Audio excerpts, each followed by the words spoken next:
Do you have a Ninja 250, or you were planning on getting a Ninja 250? Or maybe you used to own a Ninja 250, but you're looking at getting a KTM RC390? Let's compare.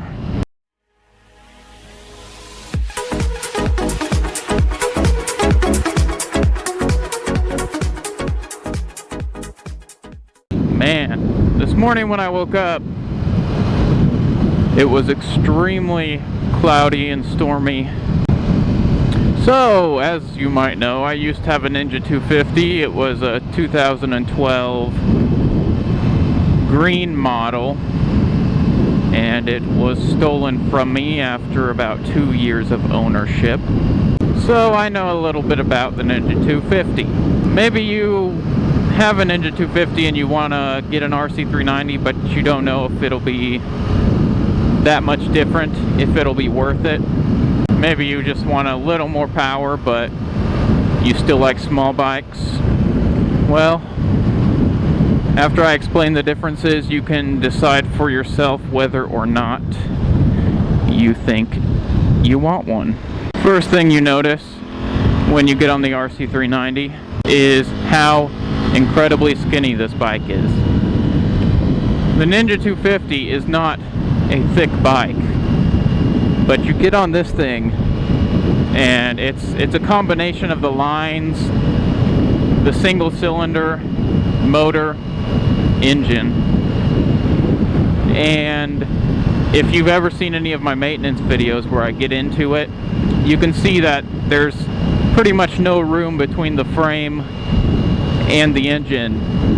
Somehow they managed to route the exhaust through there, and they even had to bend it. They had to put a huge dent in one portion so it didn't hit the frame. It's that closely packed together. Then when you take it for a ride,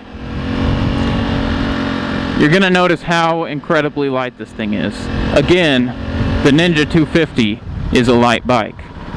This thing is, I think, close to 40 pounds lighter than the Ninja.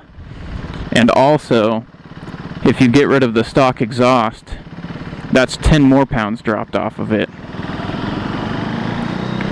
So you definitely notice that. This is the most flickable, lightest bike I've ever been on. You're probably going to notice right off the bat that it's a lot sportier seating position than the Ninja 250. The bars are much lower and the seat is a little bit higher. It looks like it's just a normal seat height, but when you sit on it, a lot of people have commented on how high this bike is. It doesn't look like it would be very high. By this point, you're test riding it. You've noticed how light it is, how much more aggressive it is, how much taller it is, how much skinnier it is. And then you really just open it up, and then you hear that sound. You're gonna notice and probably be annoyed that the red line is about 10,000 RPM, whereas on the Ninja 250, if I remember right, it was 13,000 or pretty close to 13,000.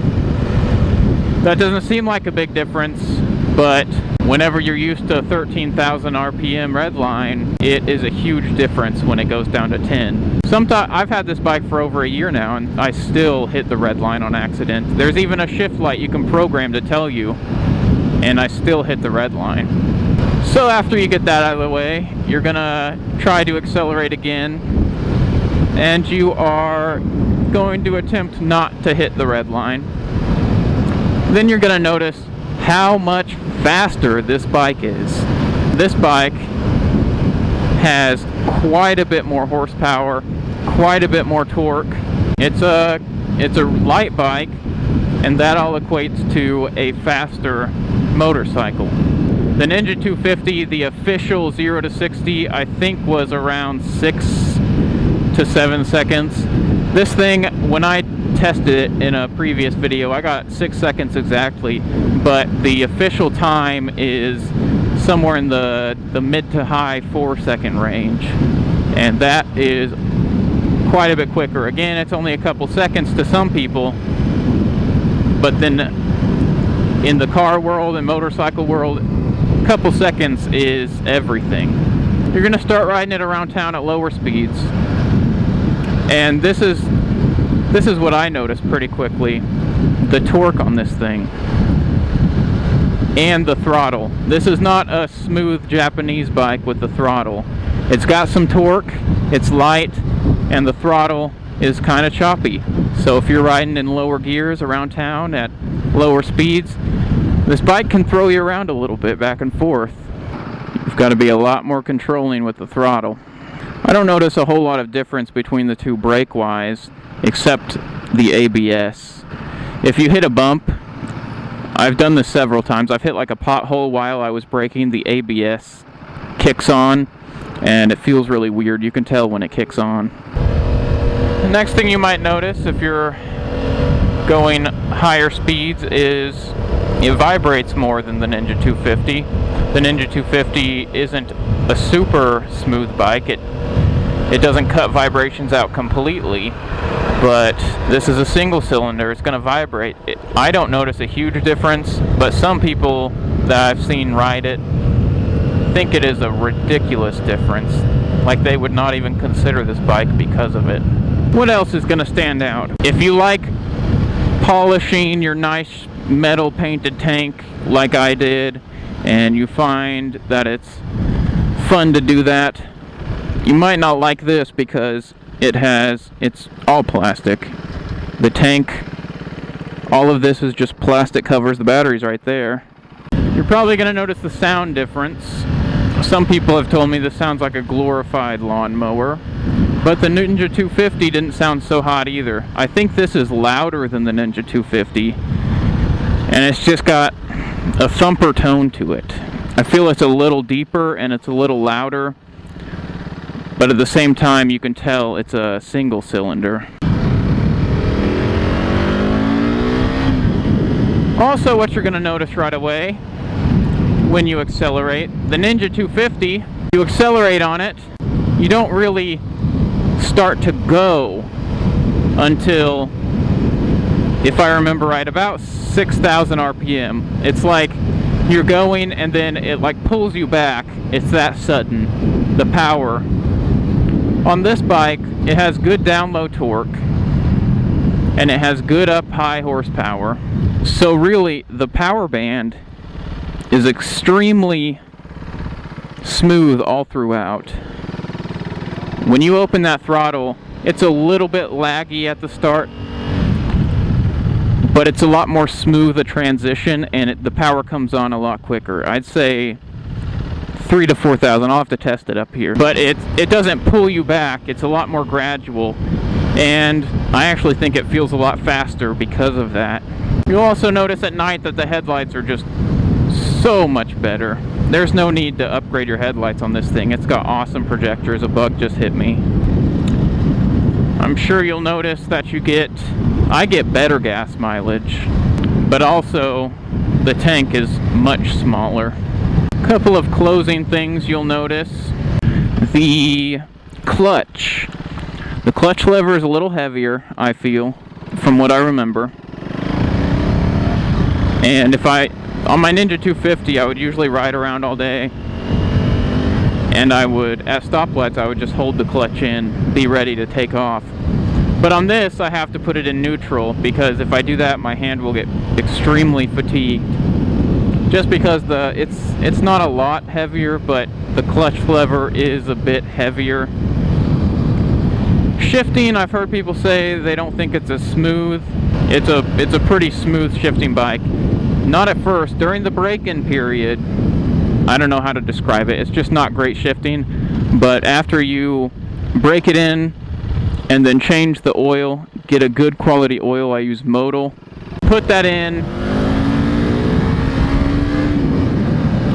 and you will be extremely happy with the shifting. It's a very smooth shifting bike.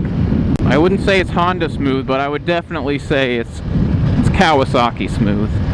This bike does not like to ride on the normal streets, city streets in higher gears. On the Ninja 250, I'd just bump all the way up to 6th, and I'd be riding 40, 45 in 6th gear throughout the city.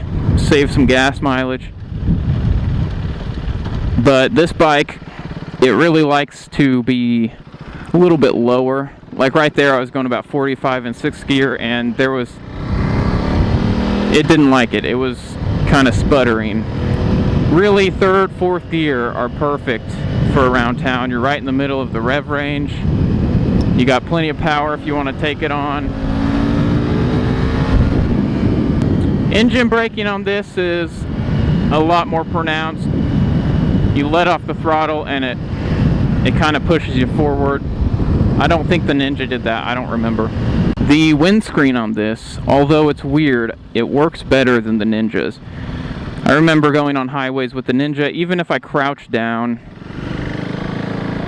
it would just still put the wind right in my face. This thing, I can crouch down and it's fine. Also, while crouching down, the Ninja, I'm about 185 pounds, 6'1" or 2, and the Ninja, I couldn't crouch on it. But this thing, I have no problems. This has a lot more room, a lot more space for bigger riders. You don't feel like a monkey on a monkey bike, I guess. On this thing, you feel like it's a bigger bike. Downshifting, I could never really get the hang of it on the Ninja for some reason, so I just kind of did really slow rev matching. Like, I would do that and then bring the revs back up. But on this thing, I've never had a problem. Just instantly when I got on it, I could just rev match downshifts, and it's nice and smooth. I don't know, it doesn't have a slipper clutch, so I don't know why it's so much better, but it is. Trust me. That's going to be about it. If you have any questions, of course, leave them in the comments. I always reply. Go grab some of my stickers in the description box. There are some pictures at the end of this video. Also, I may have gotten a new motorcycle, so I'll be putting hint pictures up on Instagram. If one of you guesses it, I'll give you some free stickers. But I'll give you one hint here, and then the rest are going to be picture hints. Single cylinder. So go crazy with that. I will see you guys in the next one.